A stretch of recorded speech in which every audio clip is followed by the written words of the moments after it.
तो आज का हमारा विषय, आगे हम बढ़ते हैं। हम सामुद्रिक शास्त्र के बारे में बात कर रहे थे, उसी विषय पर आगे बढ़ते हैं। और आज का हमारा विषय है हाथ के विभाग। तो यहाँ हाथ के विभाग में हम हाथ को दो भागों में बांट सकते हैं। एक है करपृष्ठ और एक है करतल।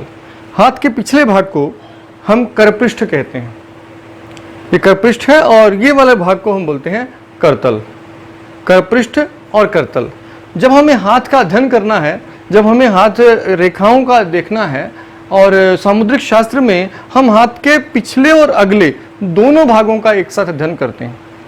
इसके अगर हम सिर्फ एक हस्तरेखा विज्ञान में एक बात हमें बहुत ध्यान रखनी है, यदि हम किसी एक विषय को लेकर फल कथन करना चाहें तो यह संभव नहीं है, और निश्चित रूप से आपका फल कथन असत्य होगा और वो भविष्य में घटित नहीं होगा। इसके लिए आपको बहुत सारी चीज़ों को ध्यान देना होगा। जैसे कि मान लीजिए कि यदि किसी की जीवन रेखा टूटी हुई है तो हम यह नहीं कह सकते कि उसकी आयु कम होगी, क्योंकि बहुत से अन्य संकेत भी हाथ में और होने चाहिए आयु की कमी के। यदि वो नहीं है तो ऐसा नहीं होगा। तो किसी एक विषय को लेकर फल कथन नहीं किया जा सकता।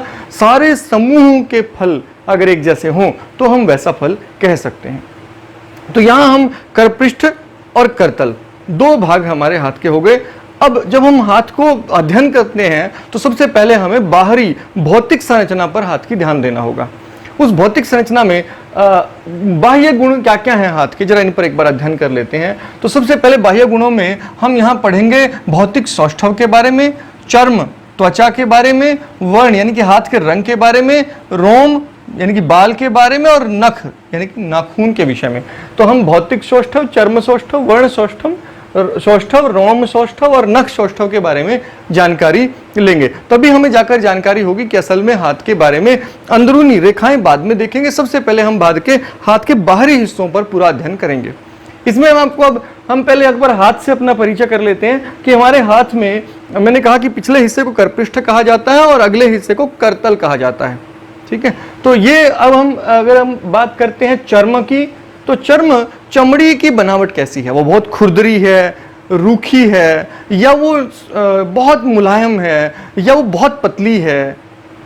तो ये सब चीजें हमें ध्यान से देखनी होंगी। हालांकि बहुत सख्त और बहुत अधिक मुलायम त्वचा अच्छी नहीं मानी जाती है, इसे सामान्य स्थिति में होना चाहिए।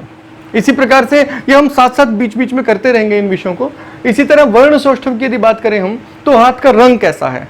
अगर हाथ का रंग पीला दिखाई दे रहा है तो यह एक रोगी हाथ का प्रतीक है। इसी प्रकार से हाथ का रंग बहुत अधिक काला या बहुत अधिक लाल रंग का दिखाई नहीं देना चाहिए। यहाँ जब हम हाथ के रंग को काले या सफेद होने की बात कर रहे हैं तो यहाँ हम चमड़ी में सामान्य रंग की बात नहीं कर रहे व्यक्ति की, हमें यह तुलना करनी होगी। अगर हम कुछ व्यक्तियों के हाथ में आप देखेंगे काली काली गांठें दिखाई देंगी, तो वो हम उन रंगों की बात कर रहे हैं। यहाँ त्वचा के रंग विभेद की बात नहीं है।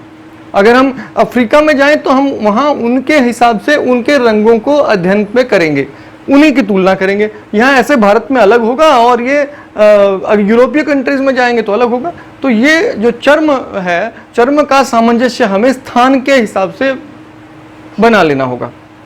इसी प्रकार से हम रोम की बात कर रहे हैं। रोम यानी कि जो महीन महीन बाल हमारे हाथों पर निकलते हैं, ये कुछ में महीन दिखाई देते हैं, कुछ में थोड़े मोटे दिखाई देते हैं, कुछ में गहरे दिखाई देते हैं रंग के। तो ये हल्के रंग के हैं या गहरे रंग के हैं, यह ध्यान हमें करना होगा। ये काले, भूरे या लाल रंग के हो सकते हैं, ये भी हमें देखना होगा। साथ साथ हमें यह देखना होगा कि एक रोमकूप में से कितने रोम बाहर निकल रहे हैं। यह भी ज्योतिष में फल के हमारे हस्तरेखा में यह भी फल कथन का एक आधार माना गया है। इसके बाद हम बात करते हैं नाखून की। नाखून की बनावट कैसी है? नाखून रूखे हैं, चपटे हैं, चिकने हैं, बादाम के आकार के हैं, या बहुत फैले हुए हैं आगे से? ये सब चीजें भी फल कथन का आधार होंगी।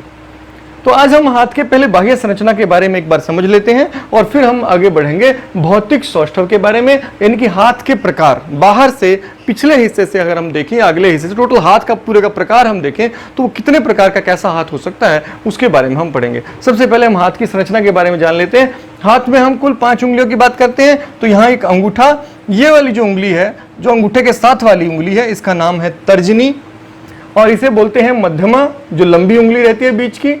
इसके बाद अगली उंगली को हम बोलते हैं अनामिका, इसे काफी पवित्र उंगली माना गया है।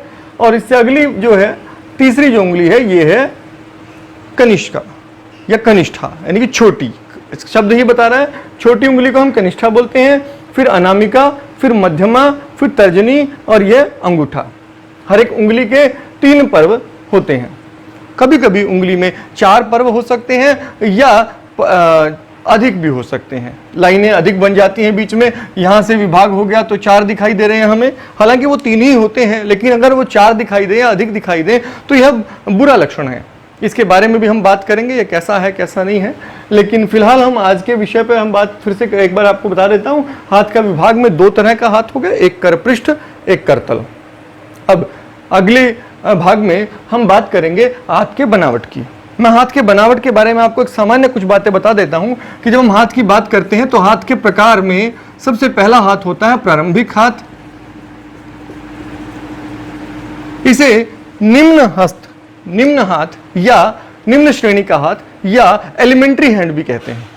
तो इस हाथ के लोग कैसे होते हैं स्वभाव में, ये हम अगली वीडियो में जानेंगे। दूसरा हमारे पास है यहाँ वर्गाकार,